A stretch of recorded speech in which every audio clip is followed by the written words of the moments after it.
Salam sejahtera bagi kita semua, Shalom. Puji syukur kepada Tuhan karena Ia yang boleh menganugerahkan hari yang baru bagi kita semua. Mari kita mengawali hari ini dengan membaca renungan harian keluarga di hari Jumat ini.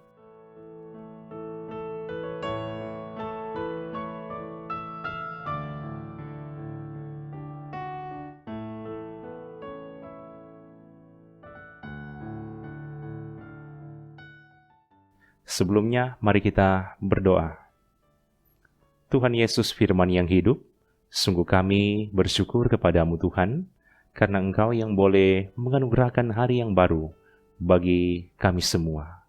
Dan kami rindu untuk membaca dan merenungkan sabda firman-Mu di hari ini, supaya hidup kami semakin diperlengkapi dan diperbaharui oleh Engkau ya Tuhan. Terlebih khusus, firman yang akan menuntun kami menjadi pribadi yang hidup rendah hati di hadapan Engkau. Inilah doa kami, dalam nama Yesus Kristus kami berdoa. Amin. Firman Tuhan di hari ini dalam kitab Injil Markus pasal 1 ayat 7 yang berkata begini.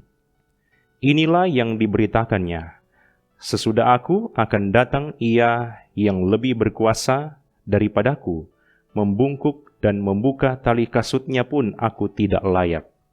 Demikian bagian firman. Tema renungan di hari ini, kerendahan hati Yohanes. Saudara yang dikasihi Tuhan, seorang filsuf Romawi bernama Marcus Tullius Cicero pernah menuliskan satu kalimat yang sangat bermakna soal rendah hati, yang berkata begini, semakin tinggi kita ditempatkan, semakin rendah hati kita harus berjalan. Dalam perjanjian lama, Yohanes sudah dinubuatkan oleh Maliaki bahwa dia akan menjadi orang yang mempersiapkan jalan bagi Yesus. Itu jelas dan nyata digenapi di perjanjian baru, terlebih khusus juga saat kita membaca Markus 1 ayat 1 dan 2. Yohanes akan lahir lebih dahulu untuk menjadi alat dalam memberitakan tentang Yesus sebagai anak Allah sekaligus juru selamat dunia. Bahkan yang luar biasa bermakna dan menyentuh hati, yaitu Yohanes sudah menunjukkan sikap penyambutan yang penuh kegirangan dan penghormatan sejak masih di dalam kandungan ibunya yang bernama Elisabet. Itu bisa kita baca dalam Lukas 1 ayat 41 dan Lukas 1 ayat 44. Saudara yang dikasihi Tuhan, Markus pasal 1 ayat 7, inilah yang diberitakannya, sesudah aku akan datang Ia yang lebih berkuasa daripadaku, membungkuk dan membuka tali kasutnya pun aku tidak layak. Dalam Alkitab terjemahan bahasa Manado berkata begini, kong ini tu diajak kasih tahu pak orang-orang, abis kita ada tu mau datang yang lebih berkuasa dari kita. Hele mo maruku for buka dia petali capatu, kita nyandak pantas.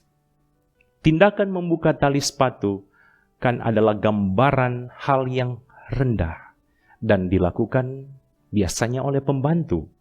Tapi luar biasanya, Yohanes katakan, deng mau buka Tuhan Yesus petali sendal atau tali sepatu, kita ndak layak. Jadi sebenarnya di sini Yohanes memposisikan dirinya lebih rendah dari seorang pembantu.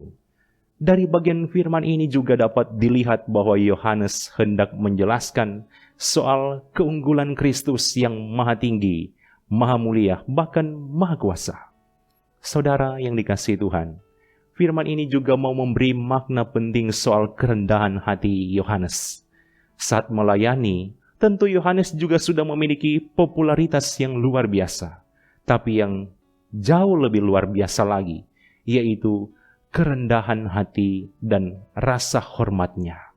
Jadi di sini kita belajar dari Yohanes bahwa ia menjadi pribadi yang dihormati oleh banyak orang, tapi dia juga memiliki rasa hormat pada Yesus, Anak Allah yang Maha Kuasa. Dari bagian firman ini hendak memberi motivasi bagi kita sebagai orang percaya soal mengarahkan hati ke Tuhan Yesus bukan pada hal-hal materi. Memang tak dapat dipungkiri menyiapkan berbagai hal yang baru di momen menyambut Natal ini seperti baju, tas, sepatu, perabot, hiasan Natal, dan sebagainya. Itu penting. Tapi yang paling penting dan paling utama, yaitu hati kita terarah dan terfokus pada Kristus. Selain itu, mengajak kita menjadi pribadi dan keluarga Kristen yang hidup rendah hati di hadapan Tuhan. Ingat bagian firman Tuhan dalam Amsal 22 ayat 4. Ganjaran kerendahan hati dan takut akan Tuhan adalah kekayaan, kehormatan, dan kehidupan.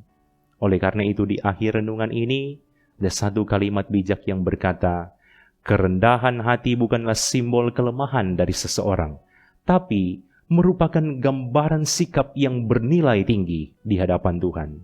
Kiranya ini memberi semangat dalam menjalani kehidupan kita setiap hari, menjadi pribadi, bahkan keluarga Kristen yang senantiasa hidup rendah hati. Amin. Mari kita berdoa. Terima kasih Tuhan Yesus, karena Engkau yang sudah memberikan kesempatan, kami sudah meluangkan waktu membaca bagian firman-Mu, bahkan sudah mendengarkan kebenaran firman-Mu. Kami bermohon kepadamu Tuhan, kiranya firman ini boleh kami pahami dengan baik, bahkan semakin memotivasi kami untuk hidup rendah hati dan takut akan Tuhan. Karena ganjaran kerendahan hati dan takut akan Tuhan adalah kekayaan, kehormatan, dan kehidupan. Tuntunlah kami Tuhan, supaya mampu menerapkan firman ini dengan baik dan sesuai kehendak-Mu. Di saat ini kami berdoa untuk semua anggota jemaat yang meluangkan waktu ambil bagian dalam program pelayanan lewat channel YouTube Gemim Bukit Muria Rike di saat ini.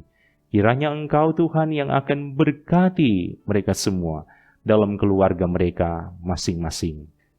Diberkati juga tim multimedia yang boleh melaksanakan tanggung jawab pelayanan mereka, diberkati mereka dalam keluarga masing-masing. Terima kasih atas segala kebaikan-Mu Tuhan. Inilah doa yang boleh kami sampaikan di dalam nama Yesus Kristus, firman yang hidup. Amin. Demikianlah renungan harian keluarga di saat ini. Semoga Tuhan Yesus yang akan memberkati kita semua yang boleh meluangkan waktu ambil bagian dalam program pelayanan lewat channel YouTube Gemim Bukit Muria Rike. Tuhan Yesus memberkati kita semua. Shalom.